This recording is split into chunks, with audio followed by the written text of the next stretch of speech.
احكي لي القصة يا منصورة، ووري وشك كده للناس.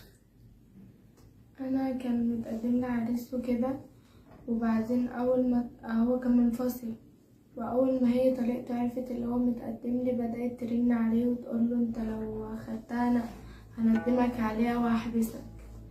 جت تاني يوم بقى راحت متخانقه مع بنت عمتي وكده، وبتقول لها هو انت فين، انا عاوزاكي واستقبلي ونص ساعه اجيلك عند البيت استقبلي اللي هيحصل. كل دوت الاسكرينات معايا.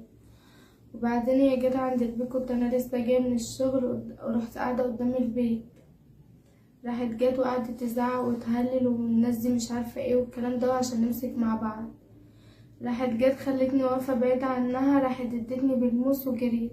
يعني انت عايزة تقولي طبعا لي اللي في وشك ده عشان عريس اتقدم لك فطلقته؟ هي قالت له اصلا، قالت له انت لو خدتها هندمك عليها وهحبسك. اه. فبعد كده هي جت بقى عند البيت والكلام دوت وشدنا مع بعض عشان استفزتني بكلام، وبعدين راحت واقفه في اخر الشارع عشان اديني ناس هي بتقولي والكلام دوت. فضلت مسحوله معايا، وبعدين ببص كده وانا واقفه بعيد عنها لقيتها ادتني بالموس وجريت. وانا بقيت ماسكه وشي كده، حسيت ان في حاجه مدلدله، الحته دي كلها دلدلت. رحت لها بقول للناس الحقوني دي عورتني، والناس كانت واقفه يعني عماله تحجز كده ومحدش كان سامعني. بعد كده راحت هي مشيت طلعت تجري وانا وقعت في الارض. رحت بقى المحكمه والكلام، رحت القسم وحولوني على القصر العيني. خدت 41 غرزه 41 غرزة من بره ومن جوه. تمام. وبعدين ونزلت اتمسكت؟ لا هي هربانه. وبعدين نزلت ستوري بتقول فيه جرأية وحوش ما شفتلكوش عند بيتكم وعلمت عليكم. لا يعني بعد ما عملت فيكي كده بتنشر حاجات على الانترنت. وبعدين راحت في واحد بيكلمها بيقول لها قبل ما حد يشهدتك هكون انا بعتلك شهادات وفاتها. انت تعرفيها اصلا البنت دي شخصيا؟ يعني في هي انا بنت اصلا ماليش تعامل معاها نهائي. انا كنت عارفاها علشان هي كانت في الشارع من عندنا والكلام دوت، واتجمعنا انا وهي في فرح. تمام. طيب هي مطلقة بقالها كتير ولا لسه؟ مطلقة بتاع بقالها 6 شهور 8 شهور يعني كده في الحدود دي. يعني انت مش واخداها مش واخده لا انا مش واخده هو منها. مطلقه ومنفصلين تماما. وبعدين انا وهو اتقابلنا والكلام دوت، وغير لي الخط وقال لي انا عاوزك وهنكتب في 20/9 والكلام ده. اول ما هي نزلت الستوري راحت بتقول لي الف مبروك يبقى عازمين. رحت انا قلت يعني انت لها نزلت ستوري راحت هي مكلماكي؟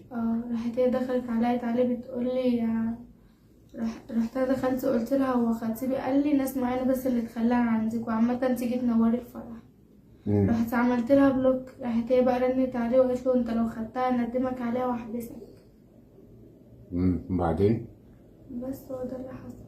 وهي بقى يعني دوت مفيش اي مبرر حتى عشان اي حاجه اللي هي تعمل كده في وشي، مش تبوظ لي وشي. طب يعني هي خليتك ماشيه في الشارع ولا ايه اللي حصل؟ هي جت عند البيت عندنا وبعدين وكان معاها موز، راحت عورتني بيه. وبعدين طلعت صحابها قعدوا يتكلموا لا ده مش موز ده ضفيرها اللي عمل كده. لا وريني كده الجرح، ضفيرها ايه؟ وريني الجرح. انت بتقولي كام غرزه؟ 41. 41 غرزه. بس بعد كده جت عند البيت وعملت كل دون وقعدت تقول لا انا معورتهاش، وهي انا معايا سكرين وهي بتقول لاصحابها ده انا عند بيتهم وعلمت عليهم وعورتها. كل الحاجات دي معايا.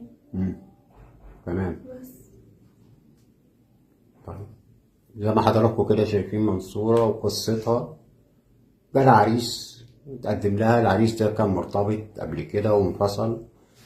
زوجته توعدتها وجات لها عند البيت وبوظت لها وشها زي ما حضراتكم شايفين كده، يعني عملت لها عاهة مستديمة.